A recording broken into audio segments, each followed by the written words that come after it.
श्री शिवाय नमस्तुभ्यम। आप सभी पर महादेव जी की कृपा सदा बनी रहे। श्रवण कीजिए आज के सावन मास महात्म्य के अध्याय का।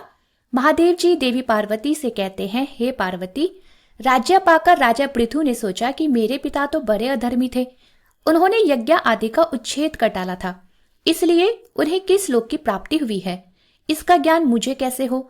वे ब्राह्मणों के द्वारा मारे गए हैं, उनकी क्रिया किस प्रकार करनी चाहिए। इस प्रकार सोच विचार में पड़े हुए राजा पृथु के समीप देवर्षि नारद जी आए। राजा ने उन्हें आसन देकर प्रणाम किया और पूछा, भगवन, आप सब संसार के शुभ अशुभ को जानने वाले हैं। मेरे पिता बड़े दुराचारी और देवताओं तथा ब्राह्मणों के निंदक थे, उन्हें शुभ या अशुभ किस स्थान की प्राप्ति हुई है, कृपया बताइए। तब नारद जी ने दिव्य दृष्टि से जानकर ये कहा कि राजन, जहाँ जल और वृक्षों से रहित मरु प्रदेश है, वहां मलेच्छों के बीच में उत्पन्न होकर तुम्हारे पिता यक्षमा और कुष्ठ रोग से पीड़ित हैं। नारद जी की ये बात सुनकर राजा पृथु ने विचार किया कि संसार में पुत्र तो वही कहलाता है जो अपने पिता का उद्धार करे। मेरे द्वारा किस प्रकार पिताजी पाप मुक्त हो सकेंगे। ये सोचकर उन्होंने फिर से नारद जी से पूछा, भगवन, किस कर्म से मेरे पिता को मुक्ति मिलेगी। तब नारद जी ने बताया कि राजन, प्रधान प्रधान तीर्थों की यात्रा करो, इससे तुम्हारे पिता को मोक्ष मिलेगा। नारद जी का ये वचन सुनकर राजा पृथु ने राज्य का सारा भार मंत्री के ऊपर रख दिया और खुद तीर्थ दर्शन के लिए निकल पड़े। अनेक तीर्थों की यात्रा करके वे प्रभास क्षेत्र में आए। उस तीर्थ का महात्म्य जानने वाले ब्राह्मणों को आगे करके महाराज पृथु नियंकुंती नदी के पास गए। वहां ब्राह्मणों ने उन्हें प्रेत शिला में स्थित पदरूप तीर्थ का दर्शन कराया। उस विमल तीर्थ का दर्शन करके राजा के नेत्र आश्चर्य से खिल उठे। उन्होंने यज्ञों की सिद्धि के लिए कुंडों, वेदियों तथा मंडपों का निर्माण किया। इसके बाद पर्याप्त दक्षिणा वाला यज्ञ विधि पूर्वक प्रारंभ हुआ। राजा पृथु को तेजस्वी पितरों ने प्रत्यक्ष दर्शन दिया और श्राद्ध ग्रहण करके संतुष्ट होकर कहा कि राजन, तुम धन्य हो, पुण्य स्वरूप हो, और हम तीनों तुम्हारे पिता, पितामह और प्रपितामह भी परम धन्य हैं, जिन्हें इस गोष्पद तीर्थ में श्राद्ध करके तुमने तार दिया है। ऐसा कहकर वेन सहित सब पितर विमान पर बैठे और स्वर्गलोक को चले गए। जाते समय वेन ने कहा, राजन, इधर मैं 4 जन्म ले चुका। पहले जन्म में मैं कोढ़ी था, दूसरे में पापी हुआ, तीसरे में भी दुराचारी ही था और चौथे में उच्छिष्ट भोजी चांडाल हुआ, और आज मैं सभी पापों से मुक्त होकर स्वर्गलोक को जाता हूँ। महाभाग, अब तुम जाओ और चिरकाल तक राज्य भोगो। पुत्र के द्वारा पितरों के लिए जो कुछ भी किया जाता है वह सब तुमने आज सफल कर दिया। पिता की ये बात सुनकर राजा पृथु परिवारजनों सहित बहुत प्रसन्न हुए। फिर उन्होंने भूमि और स्वर्ण आदि दान देकर ब्राह्मणों को संतुष्ट किया। संसार में कोई ऐसी देने योग्य वस्तु नहीं जिसका उन्होंने वहां दान न किया हो। इस प्रकार पितरों का प्रत्यक्ष दर्शन कराने वाला उस तीर्थ का प्रभाव देखकर राजा अपने राजधानी को चले गए। सारी पृथ्वी का राज्य भोगकर देह त्याग के बाद उन्होंने दिव्य लोक प्राप्त कर लिया। गोष्पद तीर्थ में स्नान करके यत्न पूर्वक वेदज्ञ ब्राह्मणों को निमंत्रित करें और विधि पूर्वक श्राद्ध में उन्हें भोजन कराएं। पितरों की तृप्ति चाहने वाले पुरुष को वहां पिता का श्राद्ध अवश्य ही करना चाहिए। इसके लिए वहां किसी भी तिथि, नक्षत्र, पर्व या मास आदि का नियम नहीं है। वहां सदा श्रद्धा युक्त मन से यात्रा करनी चाहिए। किसी विशेष काल का वहां के लिए कोई नियम ही नहीं है। महादेव जी आगे कहते हैं, हे पार्वती, गोष्पद के दक्षिण समुद्र तट पर नारायण ग्रह है, जिसमें साक्षात विष्णु निवास करते हैं। वे सतयुग में स्वर्णमय, त्रेता में रत्नमय, द्वापर में रजतमय और कलयुग में प्रस्तरमय विग्रह में रहते हैं। सरस्वती के पश्चिम तट पर स्वयं श्री हरि के द्वारा निर्मित चक्र तीर्थ है। उसमें स्नान करके मनुष्य ब्रह्म हत्या का नाश कर देता है। भगवान विष्णु जब दैत्यों का विनाश करते हैं तब विश्राम के लिए उस घर में स्थित होते हैं, इसलिए इस भूतल पर वह नारायण ग्रह के नाम से प्रसिद्ध है। वहां सतयुग में भगवान जनार्दन के नाम से प्रसिद्ध होते हैं, त्रेता में उनका नाम मधुसूदन होता है, द्वापर में उन्हें पुंडरीकाक्ष कहते हैं और कलयुग में वे नारायण कहलाते हैं। इस प्रकार चारों युगों में श्री विष्णु धर्म की स्थापना करके उस स्थान पर आते हैं। जो एकादशी को निराहार रहकर उन नारायण देव का दर्शन करता है, वह मृत्यु के बाद उनके आनंद में अविनाशी धाम को प्राप्त हो जाता है। महादेव जी कहते हैं, पार्वती, देवी का नदी के तट पर जालेश्वर लिंग है, जिसके दर्शन से ब्रह्म हत्या नष्ट हो जाती है। पूर्व काल में आपस्तम नाम के एक श्रेष्ठ महर्षि हुए हैं, जो प्रभास क्षेत्र में जाकर देवी का नदी के जल के भीतर रहने लगे और वहां भगवान शिव का ध्यान करते हुए लकड़ी की तरह स्थित हो गए। फिर एक दिन वहां मछलियों से जीविका चलाने वाले धीवर आए। उन्होंने वहां एक महाजाल बिछाकर उसे बलपूर्वक बाहर की ओर खींचा, तो जाल के साथ आपस्तम जी भी खींचे चले आए। तपस्या से उद्दीप्त उन महर्षि को देखकर सभी धीवर अर्थात केवट भय से व्याकुल हो गए और चरणों में मस्तक रखकर उन्हें प्रणाम कर कर बोले, मुने, हमने अनजाने में ये पाप कर डाला है, आप कृपा करके हमें क्षमा कर दे और इस समय आपका जो भी प्रिय कार्य हो उसे करने के लिए आज्ञा दीजिए। मुनि ने देखा अज्ञानवश यहाँ बहुत सारा संहार किया गया है, फिर भी वे बड़े भारी क्षमाशील थे। उन्होंने दुखी होकर कहा, अगर ज्ञानियों का भी मन केवल अपने ही लाभ में लगा हुआ है, ज्ञानी भी अगर स्वार्थ का सहारा लेकर ही ध्यान करते हैं, तब इस संसार के दुखी प्राणी भला कहाँ सुख पाएंगे। जो मनुष्य एकांतः दुख भोगना चाहता है उसे मुमुक्षु पुरुष पापी से भी पापी कहते हैं। मैं ऐसा कौन सा उपाय करूं जिससे समस्त दुखी प्राणियों के अंतःकरण में प्रविष्ट होकर उनके सब दुखों को अकेला ही भोग सकूं। अगर मेरा कोई भी शुभ कर्म है तो वो दीन दुखी प्राणियों को प्राप्त हो जाए और उन सब ने जो भी दुष्कर्म किया है वह सब मुझे मिल जाए। संसार के अंधे, दीन, दुखी, अंगहीन, अनाथ तथा रोगी मनुष्यों को देखकर जिसके हृदय में दया नहीं आती, वह मेरे विचार से राक्षस है। जो समर्थ होकर भी प्राण संकट में पड़े हुए भय विह्वल प्राणियों की रक्षा नहीं करता, वह महान पाप भोगता है। इसलिए मैं इन दीन दुखी भयभीत जंतुओं को छोड़कर एक कदम भी कहीं नहीं जाऊंगा। फिर स्वर्गलोक की तो भला बात ही क्या है। महर्षि की ये बात सुनकर वह मल्लाह बहुत घबरा गए। उन्होंने वहां का सारा वृतांत राजा नाभाग से कह सुनाया। राजा नाभाग भी ये समाचार सुनकर ब्रह्मनंदन आपस्तम जी को देखने के लिए तुरंत ही वहां आ गए। उनके साथ मंत्री और पुरोहित भी थे। उन देवकल्प मुनि का भली भांति पूजन करके राजा ने कहा, भगवान बताइए मैं आपकी क्या सेवा करूं। आपस्तम जी ने कहा, ये दुख से जीविका चलाने वाले केवट मुझे और इन जल जंतुओं को जल से निकालने के कारण बड़े भारी परिश्रम से थक गए हैं। इनके परिश्रम का जो उचित मूल्य समझो राजन, वे इन्हें दे दो। नाभाग बोले, भगवान मैं निषादों को इनके परिश्रम का मूल्य 1,00,000 स्वर्ण मुद्रा दूंगा। तब आपस्तम जी कहने लगे, राजन तुम्हें मुझे 1,00,000 के मूल्य से नहीं बांधना चाहिए। मेरे योग्य जो मूल्य हो वो दो, पहले अपने मंत्रियों के साथ सलाह कर लो।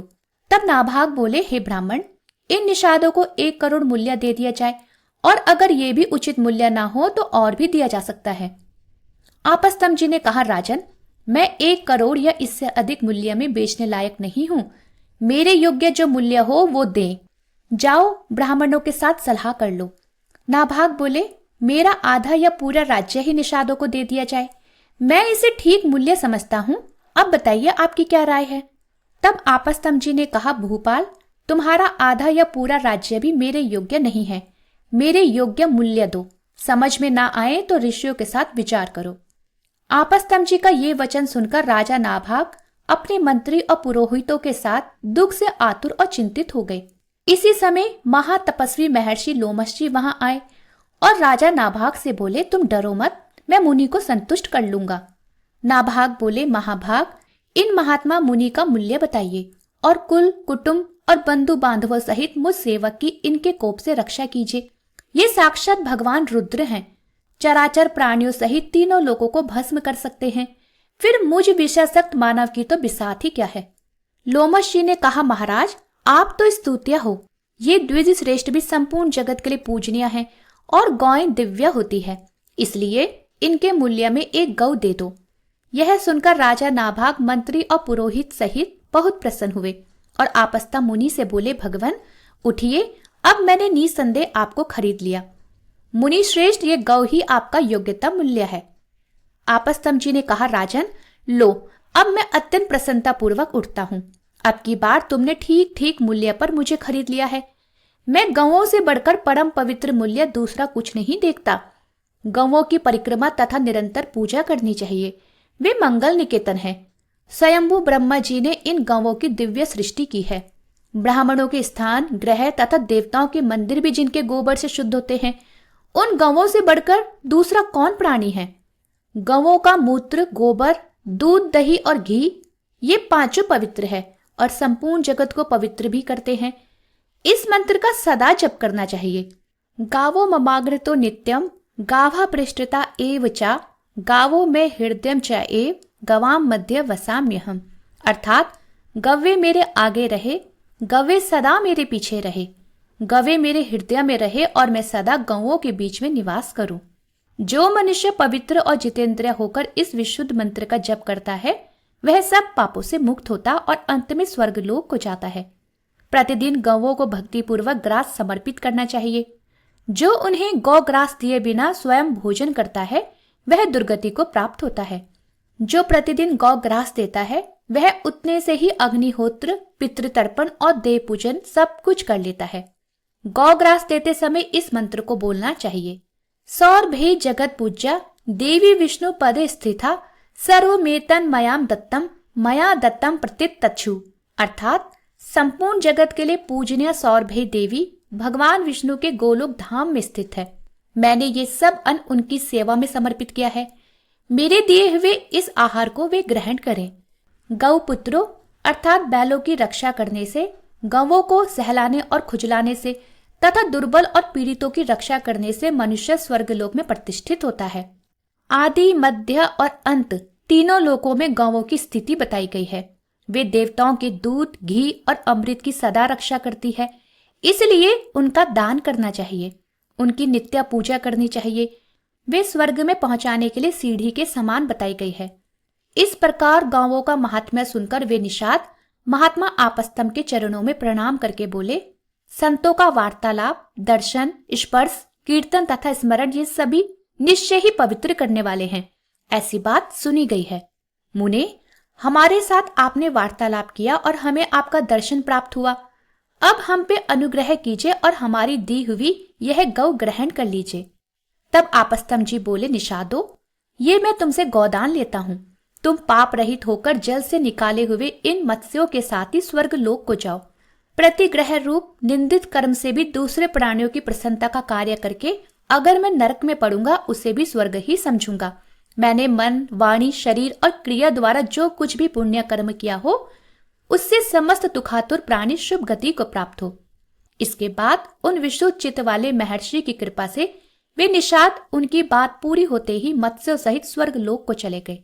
मछलियों और मछलियों को मारने वालों को इस प्रकार स्वर्ग लोक में जाते देख मंत्रियों तथा सेवकों सहित राजा नाभाग बड़े आश्चर्यचकित होकर बोले, कल्याण की इच्छा रखने वाले पुरुषों को सदैव संतों की सेवा करनी चाहिए। साधु पुरुष पुण्य तीर्थों के जल के समान होते हैं। इस लोक में अगर क्षण भर भी उनकी उपासना की जाए तो वह निष्फल नहीं होती। संतों के साथ बैठना चाहिए, संतों के साथ उत्तम कथा वार्ता करनी चाहिए। जिस सभा में संत बैठे हो वहां बैठना चाहिए। दुष्ट पुरुषों के साथ कुछ भी नहीं करना चाहिए। संत समागम से ही ये मत्स्य और मल्लाह पुण्यात्मा मनुष्य की तरह स्वर्ग लोक में चले गए। इसके बाद मुनिवर आपस्तम्भ और महामुनि लोमश राजा नाभाग को नाना प्रकार के अभिष्ट वर मांगने के लिए प्रेरित करने लगे। तब राजा ने अत्यंत दुर्लभ धर्म बुद्धि को वर्ण किया, अर्थात ये वर मांगा कि मेरी बुद्धि सदा धर्म में ही लगी रहे। वे दोनों मुनि तथास्तु कहकर प्रसन्नता पूर्वक राजा की प्रशंसा करते हुए बोले, राजन, तुम धन्य हो जो तुम्हारी बुद्धि धर्म में लगी है। मनुष्य मात्र के लिए धर्म अत्यंत दुर्लभ है और खासकर राजाओं के लिए तो वह परम दुर्लभ है। अगर राजा मदोन्मत्त होकर स्वधर्म का परित्याग न करे तो संसार में उससे श्रेष्ठ कौन पुरुष होगा। राजाओं को सदा जन्म लेना पड़ता है, ये ध्रुव है। उन्हें सदा मोह होता है, ये भी सत्य है। और मोह से नरक की प्राप्ति भी ध्रुव है। इसलिए बुद्धिमान पुरुष राज्य की निंदा करते हैं। विषय लोलुप मनुष्य राज्य को अधिक महत्व देते हैं, लेकिन मनीषी पुरुष उसी को नरक के समान दिखते हैं।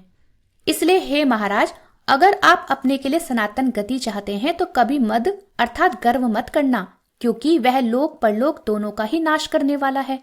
ऐसा कहकर वे दोनों महात्मा अपने अपने आश्रम को चले गए। राजा नाभाग ने भी वर पाकर प्रसन्नता पूर्वक नगर में प्रवेश किया। महादेव जी कहते हैं, पार्वती, इस प्रकार देवी का नदी का प्रभाव बताया गया। मुनीश्वर आपस्तम्भ ने वहां शिवलिंग की स्थापना की। वह निषादों के जाल में पड़े थे, इसलिए उनके द्वारा स्थापित शिवलिंग का नाम जालेश्वर पड़ गया। चैत्र शुक्ल त्रयोदशी को जो वहां पितरों के लिए पिंडदान करता है उसके उस श्राद्ध का कभी अंत नहीं होता। आज का महात्म्य समाप्त हुआ। महादेव जी ने देवी पार्वती को आगे जो भी वृतांत सुनाया उसका वर्णन आप सभी अगले अध्याय में सुनिएगा।